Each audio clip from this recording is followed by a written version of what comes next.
பாதையின் நீளத்தையும் அதன் முடிவையும் என் இறைவனே அறிந்தவன். நகரும் வரையும் நீளும் வரையும் என்னை இயக்கும் ஒரே ஒரு கேள்வி இந்த பாதையில், இவ்வளவையும் கொடுத்தவனுக்கு நான் எதை செய்தேன் என்ற கேள்வி மட்டும்தான். துவண்டு போகும் போதும் புறக்கணிக்கப்படும் போதும் என்னை அரவணைக்கும் இறைவனுடைய வார்த்தைகள் இவையெல்லாம். உம்முடைய இறைவன் உம்மை கைவிடவில்லை, உம்மை வெறுக்கவும் இல்லை. ஒவ்வொரு நாளும் உங்களது பிந்திய நிலைமை முந்திய நிலைமையை விட நிச்சயமாக மிக்க மேலானதாக இருக்கிறது. உங்களை அனாதையாக கண்டு அவன் உங்களுக்கு தங்குமிடம் அளித்து ஆதரவளிக்கவில்லையா? மேலும் அவன் உம்மை வழி தவறியவராய்க் கண்டு பிறகு நேர்வழி காண்பித்தான்.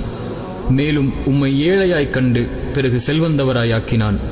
ஆகவே இவைகளுக்கு நன்றி செலுத்துவதற்காக நீங்கள் அனாதைகளை கடுகடுக்காதீர்கள், யாசிப்பவரை வெறுட்டாதீர்கள். உங்கள் மீது புரிந்துள்ள உங்களது இறைவனின் அருளை பிறருக்கு அறிவித்து அவனுக்கு நன்றி செலுத்திக் கொண்டே இருப்பீராக என்ற இறைவசனத்தின் கேள்விகளுக்கு பதிலை தேடியவனாகத்தான் என் பாதையை இப்போதும் தொடர்கிறேன். அனுபவமற்ற பெரும் வழிகாட்டல் இல்லாததாக என் பாதை அமைந்திருந்தாலும் எந்த ஒரு தனிப்பட்ட மனிதரையும் குறை கூறியதில்லை, எந்த ஒரு தனிப்பட்ட கொள்கையையும் ஆதரித்ததில்லை, எந்த ஒரு தனிப்பட்ட கொடியையும் உயர்த்தி பிடித்ததில்லை, எந்த ஒரு தனிப்பட்ட இயக்கத்திற்காகவும் போராடியதில்லை, சுயநலத்திற்காக எந்த மார்க்க மேடையையும் பயன்படுத்தியதில்லை, பயன்படுத்தப் போவதும் இல்லை, பயன்படுத்தக்கூடாதென்ற உறுதியையும் என் இறைவனிடத்தில் கேட்டுப் பெறுகிறேன்.